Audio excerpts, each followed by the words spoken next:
Hello everyone. Welcome to the Vivid Physics and we are starting solution of DPV1. Okay, so let's start with the first problem. The question is when a clock shows 4 o'clock, how much angle do it minutes and hour needles make?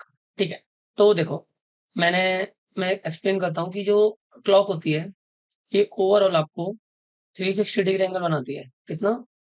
360 degree angle. तो एक जो quadrant होगा वो कितना angle बनाएगा? 90 degree angle.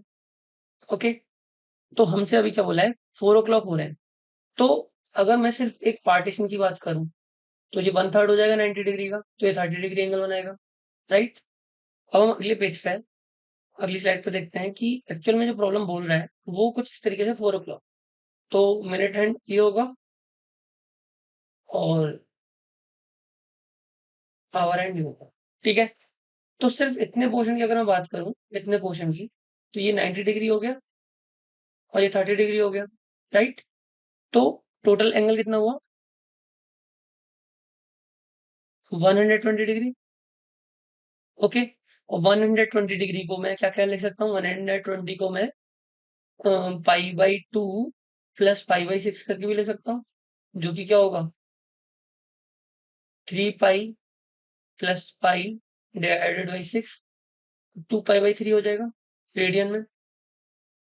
तो अगर मैं बात करूँ उसका आंसर क्या क्या होगा, तो 120 डिग्री ए और C, 2 pi by three radian, ये दोनों इसके करेक्ट आंसर होंगे। ओके, नेक्स्ट क्वेश्चन में चलते हैं। Find the value of cos minus 60 degree, tan 210 degree, sin 300 degree और cos 120 डिग्री। ठीक है, तो पहले क्वेश्चन से स्टार्ट करते हैं। फर्स्ट प्रॉब्लम है cos माइनस 60 डिग्री। तो we all know that cos minus theta is equal to cos theta होता है। ठीक है, तो अगर मैं इस पोर्शन की बात करूँ तो ये भी cos 60 डिग्री इक्वल होगा और cos 60 डिग्री की वैल्यू क्या होती है? हाफ।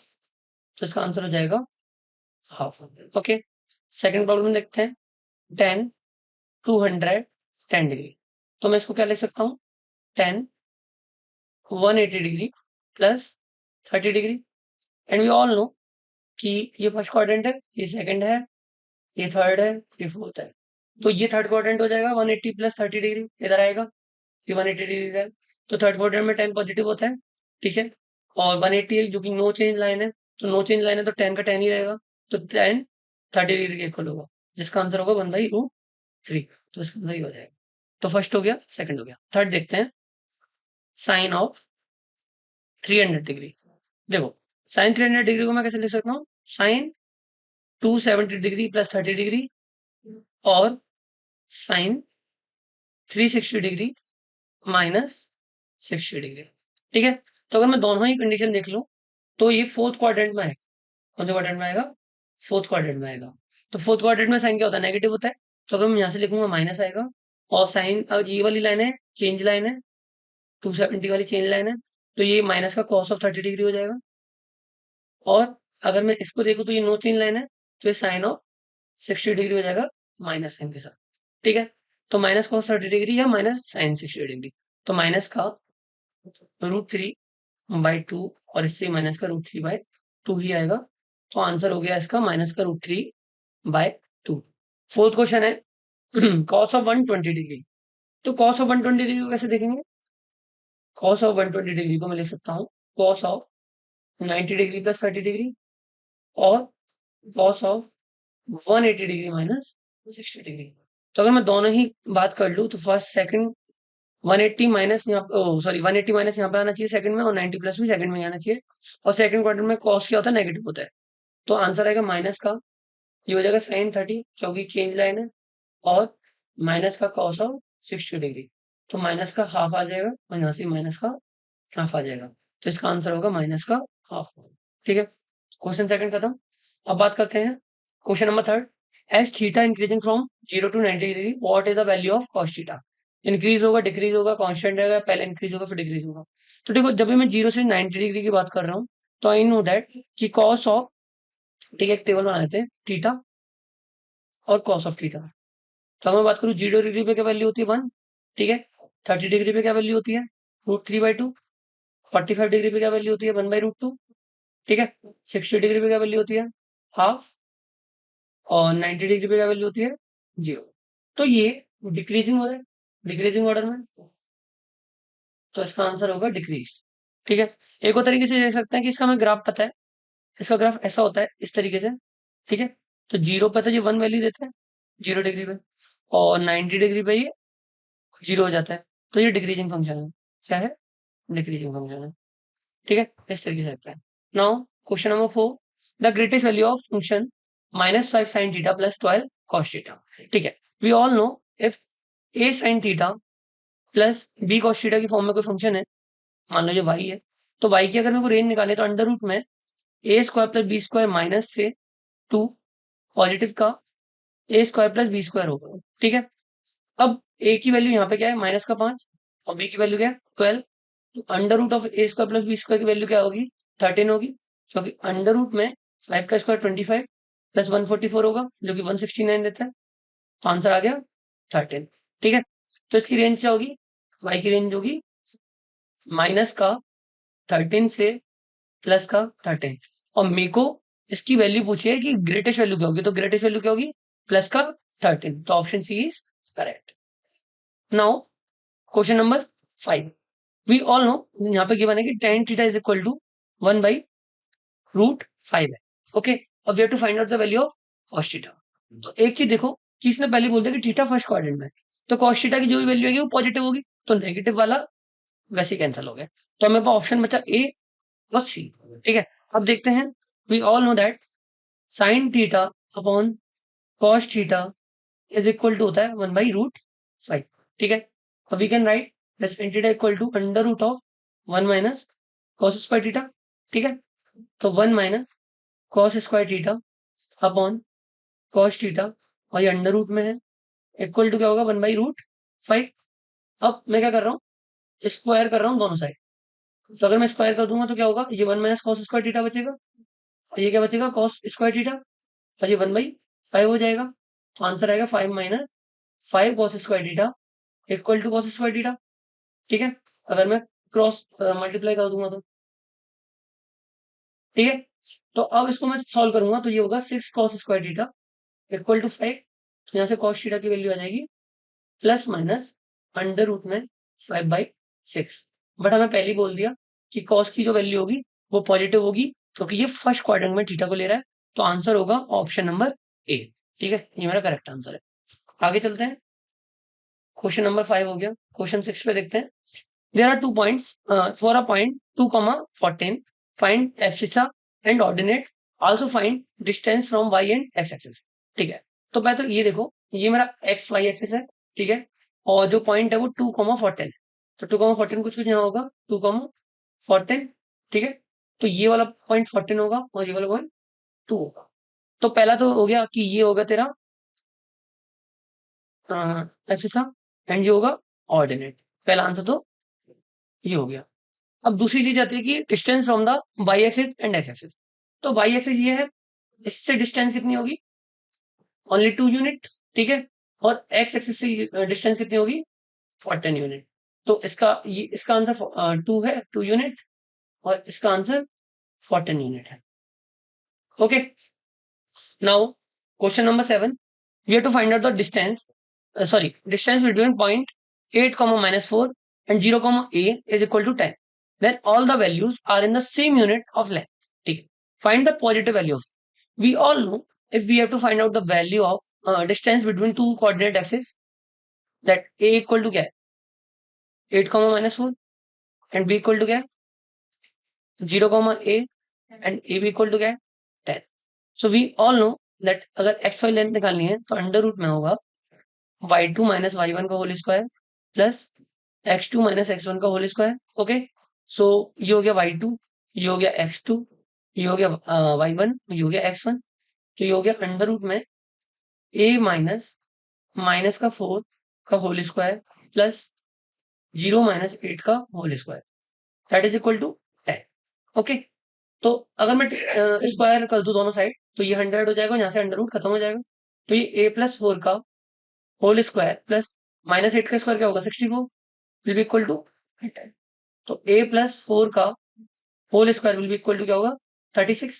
ठीक है, तो यहाँ से a+4 की वैल्यू क्या आ गई +-6, क्योंकि जब भी मैं अंडर रूट ऑफ 36 करूंगा तो प्लस माइनस 6 आएगा। तो यहाँ से a की वैल्यू क्या आ गई, +6 -4 और -6 -4। जब मैं इसको सॉल्व करूंगा तो -10 आएगा, इसको सॉल्व करूंगा तो +2 आएगा। तो वी ऑल नो कि हमें सिर्फ पॉजिटिव वैल्यू लेनी है, तो ये कैंसिल आउट हो गया, तो +2 will be correct answer. Okay, अगले क्वेश्चन में चलते हैं। तो अगला क्वेश्चन क्या कह रहा है, the equation of curve is given by y equal to x² + 2 - 3x, the curve intersects the x axis. ठीक है, तो गिवन क्या है, y equal to x² + 2 minus का 3x। ओके, और ये अगर x एक्सिस को इंटरसेक्ट कर रहा है तो y की वैल्यू क्या होगी, 0 होगी। ठीक है, कैसे आया, माना कि मेरा कोई कर्व जा रहा है इस तरीके से, कहीं से भी जा रहा है, तो x एक्सिस को ये x एक्सिस है और ये y है, तो ये x को कब इंटरसेक्ट करेगा, जब y की वैल्यू 0 होगी, और y एक्सिस को कब इंटरसेक्ट करेगा, जब x की वैल्यू 0 होगी। तो x को कर रहे हैं तो y की वैल्यू 0 होगी, तो x² + 2 - 3x will be equal to 0 होगा। जब भी मैं इसको सॉल्व करूंगा तो मेरे पास वैल्यू आ जाएगी किस चीज की, मेरे पास वैल्यू आ जाएगी x की, वही मेरा पॉइंट होगा जहां पे x एक्सिस को इंटरसेक्ट कर रहा होगा। ठीक है, तो देखते हैं, तो x इक्वल टू क्या होगा, माइनस का b plus minus under root में b² - 4 ac अपॉन 2a, यही होगा। माइनस का b plus minus under root में b² की वैल्यू क्या है, 4। ओके, b² की वैल्यू होगी 4 माइनस 4, a की वैल्यू 1 है, 3 की वैल्यू c की वैल्यू -3 है, अपॉन 2a। तो आंसर हो गया माइनस का 2 प्लस माइनस अंडर रूट में, ये हो गया माइनस माइनस प्लस हो गया तो 12 हो गया, 12 + 4 16 हो गया, तो अंडर रूट में 16 अपॉन 2, ये हो गया माइनस का 2 प्लस माइनस 4 अपॉन 2। तो यहां से जब मैं इसको सॉल्व करूंगा तो मेरे पास आ जाएगा x इक्वल टू माइनस का 6/2 और प्लस का 2/2। एक तो हो गया +1 और एक हो गया -3। तो इसका आंसर क्या क्या हो सकता है, 1,0 हो सकता है और -3,0 हो सकता है। ये मेरा ऑप्शन में नहीं है, ये ऑप्शन में, तो ऑप्शन ए इज करेक्ट, ये मेरा फाइनल आंसर होगा। ठीक है, अब देखते हैं अगला question. Two particle A and B are moving in XY plane, their positions vary with the time t according to the given equations. ठीक है, तो मेरे को डिस्टेंस निकालनी है between 2 points at t equal to 1 second. We all know that A के coordinate axis जो given है t की फॉर्म में, वो है 3t, t। ठीक है, x, y की फॉर्म में लिखेंगे हम।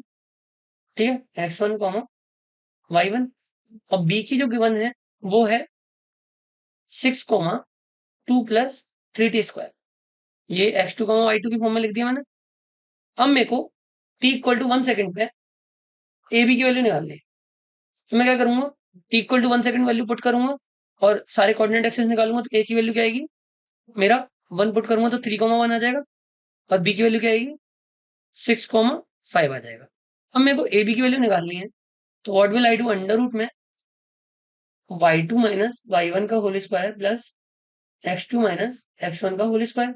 y2 की वैल्यू क्या है, 5 है, ये x2 है, ये y1 है, ये x1 है, तो अंडर रूट में 5 - 1 का होल स्क्वायर प्लस ये आ गया 6 - 3 का होल स्क्वायर, तो अंडर रूट में 4 का स्क्वायर प्लस 3 का स्क्वायर, ये आ जाएगा मेरा 16 + 9 अंडर रूट, तो अंडर रूट में 25 आ गया, जो कि हो गया 5, क्योंकि डिस्टेंस नेगेटिव में तो हो नहीं सकती, तो आ गया +5। तो ऑप्शन ए इज करेक्ट।